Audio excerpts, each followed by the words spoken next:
Frank, did your father have a hand in arrangements? Some people say, I want to be involved, I want to pick a reading, or leave it to my children. What's the case?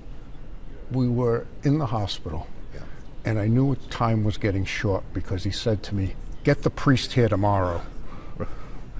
So I called our priest. He was there first thing in the morning. Right. When we were together with the priest, he asked him, and he said, I would like to have Bishop Henning perform the Mass at the cathedral. Okay. My dad had a close relationship with Bishop Henning, even though he's the Archbishop of Boston now. He was here with us. He put the burden on our local priest from Narragansett to invite Bishop Henning, and he accepted. So yes, he did have a hand in making sure that the service would be what he wanted. Did he pick a reading? Did he say, whatever you do, make sure? Anything like that? No, he didn't do anything like that. Okay. But he let the priest know he'd like Bishop Henning. All right, and so he's getting what he wants with that regard. Correct. He's coming down from Boston. Now, since this has happened, it's been a little more than a week. What's the nicest thing someone has said to you? It's just been an outpouring of support from so many people. I really can't pick one thing. Right. When I hear specific stories that I had never heard before about my dad helping someone, going out of his way to do something that, even though it may sound like it was something small, or it may have been something very big, but those are the enjoyable things of hearing the countless, things that he went out of his way to help others. You're hearing things you never heard before. Correct. Some news. And I was with them a lot, Yeah. if not continuously, especially for the last 15 years or so. Yeah. But there's just people that I was trying to get a job teaching, and I couldn't get an interview. And I called your dad. Someone that knows your dad, was able to connect me, and he picked up the phone and said hello. And I told stories like that I know, because having been with him so close. He was of the era where when his phone rang, he answered it. Right. Even though now he had a cell phone. They would call you back years ago. Right? Today. So he answers every call that he would get, even the telemarketers and the all those kind of calls. So he wasn't difficult to get.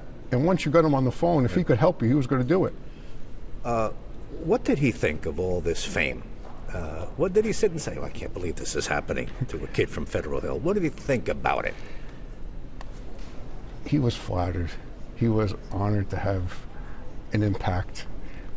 And his message, which was one of being compassionate, trying to help people, he loved that part of it better than anything. Right.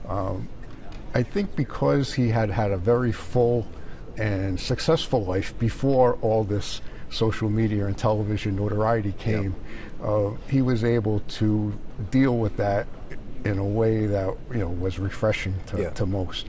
Whereas when you had the childhood star type of story, where someone as a 12-year-old is famous, and then the rest of their life they're battling, trying to overcome that, and they run into a lot of trouble. Right. This was exactly the opposite. Someone had a full life, and they could really appreciate everything that was going on. He had success early in life. I think I reported he had success early in life. Fame, this kind of fame came later in life, but not success. He was successful all along. Correct. Very, very successful legal and business career, and we're very proud of all the things that he accomplished. As a father, did you ever say, well, I wish you were more compassionate to me that time I crashed the car, or that time that did you ever have a conversation like that? What was he like as a father? He was the best dad, and we had the best mom. So they were a great team. There were 5 children born over 7 years. Right. So me and my brother and sister, we grew up as a unit, and everything was pretty uniform, because we were all experiencing it at the same time. My dad was usually busy working from early in the morning till late at night. Okay.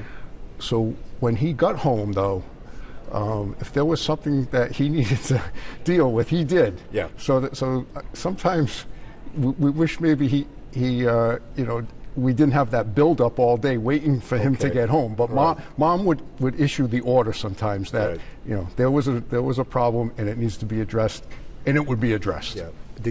You had nobody to appeal? There's no higher judge. There was no higher court. There was no higher court. Unless my mom interceded, Right. Then she always had the final ruling. She's an advocate, but he's had the final ruling. Always. Okay.